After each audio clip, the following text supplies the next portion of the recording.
Dunia berubah cepat. Iklim memanas, ketimpangan melebar, dan alam rusak. Bisnis tak bisa lagi hanya mengejar untung. Kini, tanggung jawab, keberlanjutan, dan etika jadi penentu arah. ESG, Environmental, Social, and Governance, bukan sebuah tren. Ini adalah transformasi masa depan.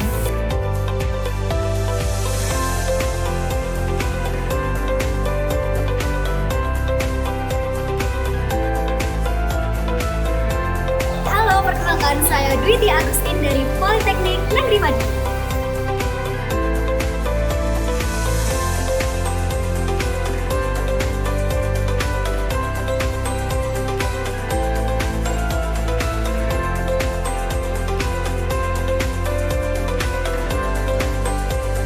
Halo semuanya, perkenalkan saya Husnul Anissa dari Politeknik Negeri Madiun.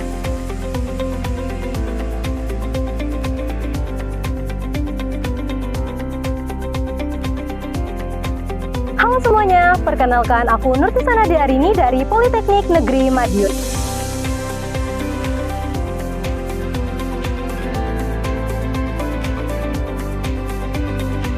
Pada tahun 2004, Perserikatan Bangsa-Bangsa memperkenalkan sebuah konsep yang menjadi tonggak baru dalam dunia bisnis global. Sebuah pendekatan yang tak hanya melihat angka pada laporan keuangan, tetapi juga menilai sejauh mana perusahaan berdampak pada dunia. Konsep ini bernama ESG, Environmental, Social, and Governance. ESG bukan sekedar istilah. Ia adalah lensa baru untuk melihat bagaimana perusahaan menghadapi tantangan perubahan iklim, memperlakukan para karyawan, mengelola rantai pasokan, hingga menata sistem tata kelola yang transparan dan etis. Perusahaan yang mengadopsi ESG menempatkan fokusnya pada 3 pilar utama, yaitu planet, people, and prosperity. Sungai sebagai penyokong kehidupan memiliki fungsi penting bagi kehidupan manusia dan lingkungan di sekitarnya. Namun, keberadaannya saat ini semakin terancam oleh kegiatan industri yang tidak menjaga lingkungan. Limbah industri yang dibuang secara langsung ke sungai tanpa melalui pengolahan terlebih dahulu telah menjadi salah satu penyebab utama pencemaran air. Pencemaran ini tidak hanya berdampak pada makhluk hidup di sungai, tetapi berdampak pada manusia yang mengandalkan sungai untuk kebutuhan air bersih. Salah satu efek yang paling jelas dan langsung dialami oleh penduduk pemukiman serta pelaku UMKM di sekitar sungai adalah aroma yang tidak sedap. Bagi penduduk yang tinggal di sekitar tepi sungai, aroma itu tidak hanya menimbulkan ketidaknyamanan, tetapi juga berdampak pada kesehatan seperti pusing, mual, dan masalah pernapasan. Salah satu contoh terdekat yang kami ambil yaitu Kali Sumber Umis yang berlokasi di kawasan PSC Pahlawan Street Center, Madiun. Di kawasan tersebut terdapat aktivitas perdagangan sehingga sungai yang sebelumnya bersih secara perlahan menjadi tercemar. Jadi di sini kita dari Politeknik Negeri Madiun mau menanyakan tentang kali di PSC ini, Pak. Oh iya. Sebelum komplek PSC ini berdiri, kali ini sejarahnya adalah sebagai kolam tampung air. Ya, jadi saluran air yang ada di Kota Madiun, baik dari arah alun-alun, dari arah Bogowonto maupun dari arah Pasar Besar, itu semua terkumpul di Sumber Umis ini. Kecenderungan bau itu dampaknya dirasakan oleh penduduk di alur sungai. Oh iya. Ya, jadi di bantaran, di pinggiran seperti ini, kalau musim kemarau, itu dia merasakan bau yang menyengat. Mungkin ada tindakan dari warganya sendiri atau pemerintah untuk pembersihan? Iya, apa yang dilakukan pemerintah adalah sebenarnya sudah sangat baik, sangat mendukung dengan keberadaan PSC. Pemerintah sangat membantu sekali terkait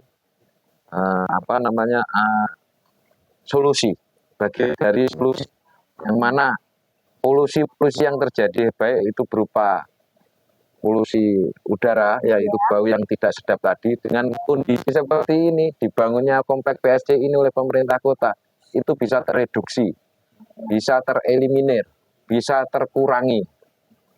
Terus apa yang dilakukan oleh warga?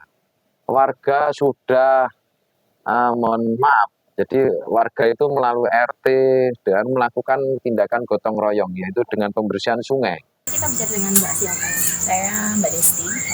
Ini kan rumahnya Mbak kan dekat dengan kali di PSC ya. Nah, itu apa tercium bau tidak enak di kali sampai di rumah Mbak ini?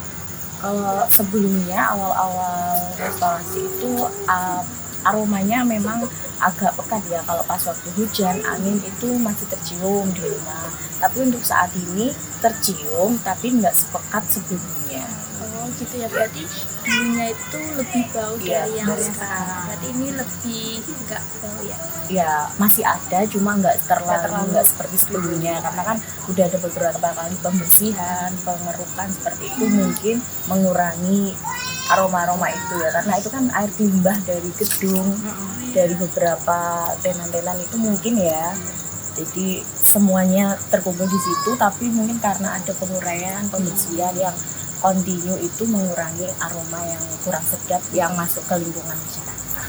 Sungai yang seharusnya menjadi sumber kehidupan kini bertransformasi menjadi saluran limbah yang merugikan komunitas kecil yang tinggal di sekitarnya. Perusahaan yang seharusnya mendorong pembangunan justru memberikan kontribusi yang signifikan terhadap kerusakan lingkungan akibat kegagalan pengolahan limbah. Sebagai mahasiswa, saya percaya bahwa jawaban tidak hanya muncul dari pemerintah, tetapi melalui dorongan masyarakat dan kesadaran sektor industri. Pendidikan dan teknologi seharusnya berfungsi sebagai sarana untuk mengembangkan sistem pengelolaan limbah yang lebih efisien dan hemat biaya. Pengeluaran untuk pengolahan limbah di sektor industri memang sering menjadi beban besar bagi perusahaan. Namun, menekan atau mengabaikan biaya ini demi efisiensi keuangan justru dapat menimbulkan konsekuensi serius bagi lingkungan. Ketika biaya pengolahan limbah tidak dialokasikan dengan baik, limbah berbahaya berpotensi dibuang langsung ke lingkungan tanpa proses yang benar, sehingga mencemari udara, air, dan tanah, serta membahayakan kesehatan masyarakat sekitar. Tekanan untuk mengurangi biaya ini sering sekali mendorong perusahaan untuk menurunkan kualitas atau bahkan mengabaikannya.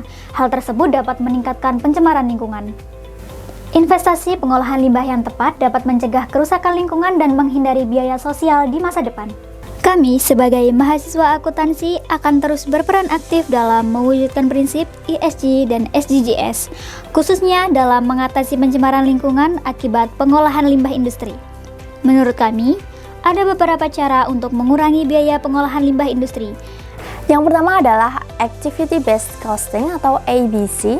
Metode ABC mengidentifikasikan aktivitas yang menyebabkan biaya termasuk limbah dan mengalokasikan biaya berdasarkan aktivitas tersebut.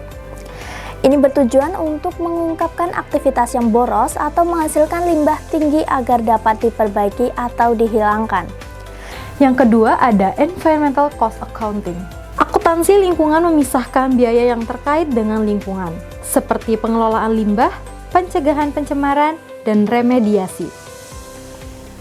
Contohnya menghitung secara spesifik biaya pengolahan limbah B3 untuk mendorong efisiensi pengelolaan. Yang ketiga adalah investasi pada teknologi ramah lingkungan atau capital budgeting. Melakukan evaluasi investasi pada mesin atau proses yang dapat mengurangi limbah sehingga mengubah limbah menjadi produk bernilai ekonomi seperti teknologi limbah menjadi energi. Kuliah Laporan Masa Depan Dunia Akuntansi Berkelanjutan dimulai dari kita. Pencemaran sungai akibat limbah industri menunjukkan pentingnya penerapan ESG dan akuntansi berkelanjutan. Mahasiswa sebagai agen perubahan punya peran penting untuk mendorong kesadaran ini. Akuntansi tak lagi soal angka semata. Ini soal masa depan dan perubahan dimulai dari kita.